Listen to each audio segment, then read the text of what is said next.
나는 지금에 와서 이런 신념을 가진다. 즉 조선인은 전혀 조선적인 것을 잊어야 한다고. 아주 피와 쌀과 뼈가 일본인이 되어버려야 한다고. 이 속에 진정으로 조선인의 영생의 길이 있다고. 조선놈의 이맛박을 콱 바늘로 찔러서 일본인 피가 나올 만큼 조선인은 일본인 정신을 가져야 한다. 일본이 이렇게 빨리 망할 줄 몰랐다. 해방이 1년만 늦었어도 조선 사람들은 황국 신민의 대우를 받았을 것이다. 이광수는 1892년 평안북도 정주군에서 소장농의 아들로 태어났으며 서당에서 한문과 한글을 배우던 10살 때는 당시 유행하던 콜레라로 부모님을 포함한 모든 가족을 잃고 고아가 되어 두 여동생과 함께 친척집에서 자라다가 1903년에 동학에 입교하였습니다. 1904년에는 한성으로 상경합니다. 친일파 송병준이 이광수의 문학적인 재능을 알아보고 자신이 운영하고 있던 친일단체인 일진회에 이광수를 추천하여 일진회의 후원으로 1907년 메이지 학원에 편입하여 일본 유학 생활을 시작합니다. 이광수는 1910년 경술국치가 발생한 직후 메이지 학원을 졸업하고 조부의 병환으로 급히 귀국합니다. 일시 귀국하여 오산학교에서 잠시 교편을 잡다가 1913년 만주와 상해, 러시아 등지를 돌아다녔고 1914년 다시 오산학교 교사로 복직합니다. 이광수는 신한천령당에 가입하고 1917년 최초의 장편소설인 무정을 총독부의 기간주인 매일신보에 연재하였습니다.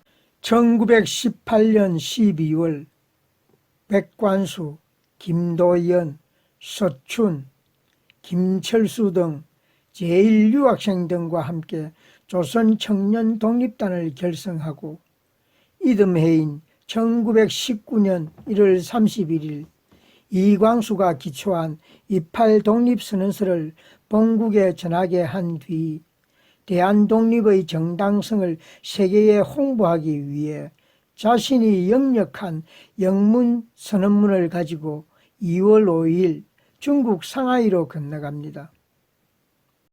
한편 도쿄에서는 2월 8일 오후 2시 400여 명의 유학생이 도쿄 YMCA 건물에 모여 이광수가 기초한 독립선언서를 발표하며 독립선언식을 거행합니다. 중국으로 건너간 이광수는 상하이에서 여운형, 김구 등이 관여한 신한청년당에도 적극 참여합니다. 대한민국 임시정부가 선포되자 여운형의 추천을 받아 임시정부의 일원으로 기간주인 독립신문의 발행과 신한청년당 등에서 주필을 역임합니다. 1920년에는 흥사단에도 입단합니다.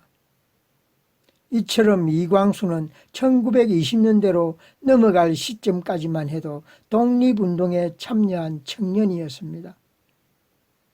그러나 중국 상해 임시정부 내부의 견해차와 궁핍하고 어려운 환경을 극복하지 못한 이광수는 안창호의 강력한 반대에도 불구하고 1921년 4월 귀국을 택하게 됩니다.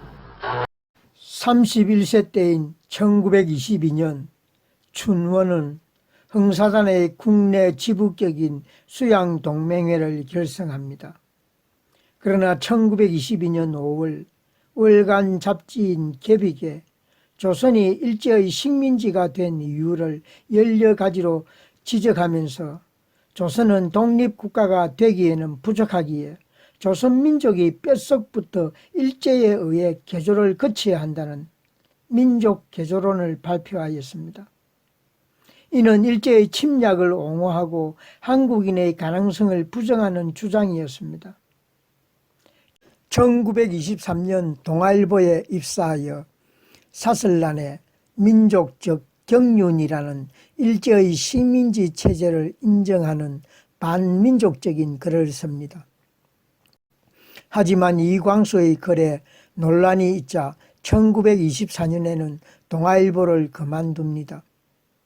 1932년 7월에는 조선문필가협회 발기인 및 집행위원을 맡았고 1933년 8월에는 조선일보 사장 방은모가 춘원 이광수를 조선일보 부사장으로 데려옵니다.